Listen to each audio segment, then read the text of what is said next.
What's up, people? Back with another reaction, back with some more Duran Duran, and we're going back to the 1993 MTV Unplugged performance, and we're going to listen to Ordinary World, a tune I did actually know going into the Duran Duran deep dive, though as I came to realize the lyrical significance was much beyond what I had considered, and again, it was ultimately a tune that I knew from my teenage years, though going into the Duran Duran deep dive I hadn't actually listened to it in a while, though as it turned out I had the greatest compilation. So once I started reacting to a little bit of Duran vinyl, that was a tune that immediately came to my mind to listen to, and it is remarkable how much I've learned and enjoyed since then, so shout out to all the people who've been part of this, and we're going to listen to Ordinary World as performed in the Unplugged or acoustic rendering, and indeed, it makes me think, and I think some people even mentioned, that the acoustic version of the song, which I reacted to, I want to say like end of August, maybe beginning of September, that hit me very emotionally, very powerfully, which is interesting because by that point I already understood the significance of the tune much more,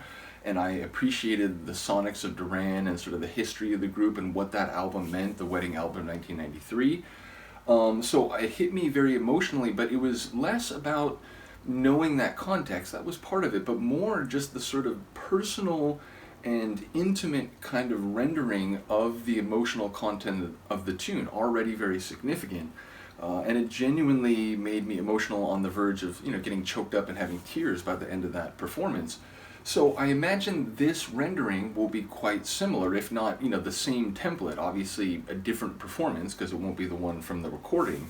But yeah, I imagine it will be very similar to that one. So we'll see if it hits me quite as emotionally now that I know what is coming. But ultimately, it's just a brilliant tune, and I think rendered in this non-electronic way or non-electric way, the emotion sort of translates into something more immediate and kind of tangible, whereas in the normal version, and I shouldn't say tangible, I think that the emotion is very tangible in the original, but what I mean to say is it becomes something a bit softer, a bit more fragile, whereas the bigger tune has a sort of epic sweep to it. So in any case, let's listen to it. This is Duran Duran, a live performance and an acoustic performance of Ordinary World on the MTV Unplugged stage, 1993.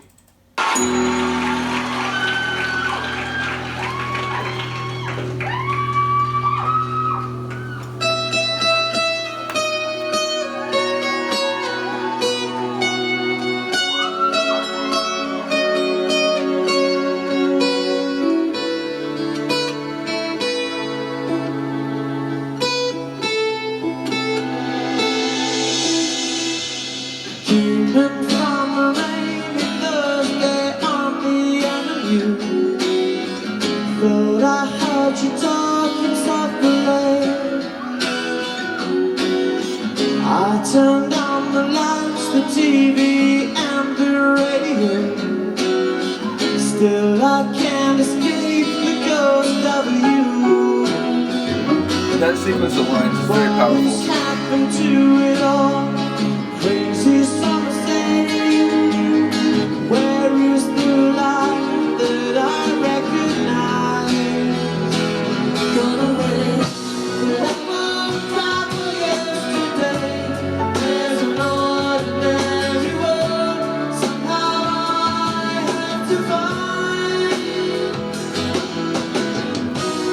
As I try to make my way to the ordinary world,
gets me every time.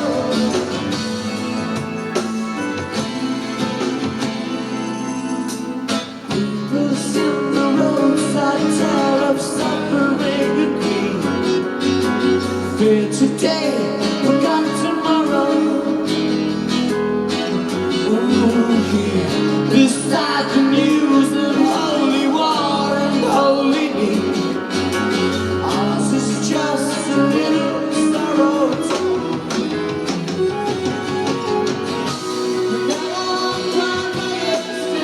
In that moment, the self-recognition of larger context is like even more profound.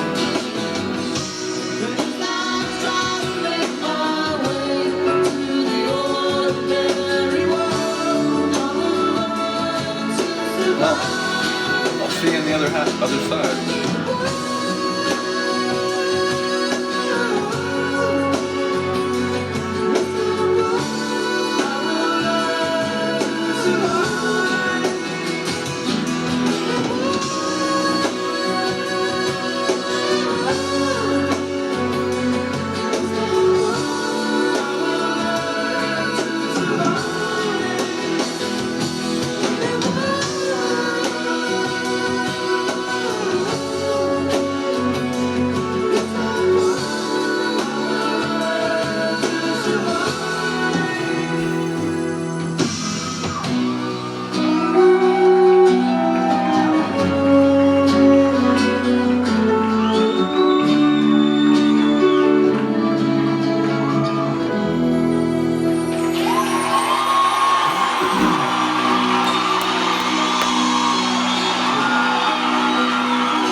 There really is no other word for that song. A couple of years back, we made an album that not many people in this country actually heard, for one reason or another. Yes, it bombed. The album was called Liberty. And the song... More on that next time. But yeah, it's just brilliant. And as I said, no matter what rendering, it really is a beautiful tune. But I think that version... It has this sort of secret power that the studio version doesn't have, just because it becomes this, again, very soft and tender kind of experience rather than a bit more sweeping and grand. But either way, it's just a brilliant track. Once again, the vocals, especially in that end section, really get to me every time. And yeah, just fantastic. Like I said, I think it was essentially the same version I heard in that other recording of the acoustic rendering, but ultimately, yeah, just a really top track. Looking forward to going through the remaining tunes on this. I think there's like a normal playlist, and then I think there's a playlist which includes some extra tunes. So, but yeah, ultimately, it's a really sweet message too, right? The idea of, you know, as much as we have struggles, you know, we have to understand that, you know, those of us still living, we have to look forward, not back. We have to move on. We have to, you know, get past things, let things go to some certain extent, and ultimately, you know, find new meaning and redemptive experience. So, and then ultimately to also recognize that our struggles, as much as they are painful and they can be tragic, you know, there's something that many people face around the world, and so to kind of wallow in our shame or in our pain rather than trying to pick up the pieces and, you know, honor people's memories, you know, and live by their example, say, or at least try to keep them in mind moving forward. I do think it's a really profound message, you know, beyond the song itself being a really fantastic tune sonically. So big ups to Duran, big ups to the people who've been commenting, big ups to all the people who joined these different deep dives indeed. As I've gone through all these different deep dives, what I've enjoyed is seeing some people pop up in some different places, and again, because the Duran deep dive was one of the first ones, it's really nice to see people pop up in different deep dives and just say, hey, this is a group I'm into too, I'm looking forward to that. So yeah, big ups to all of you. Do let me know what you think of this performance. Fantastic. I will see you next time. Peace.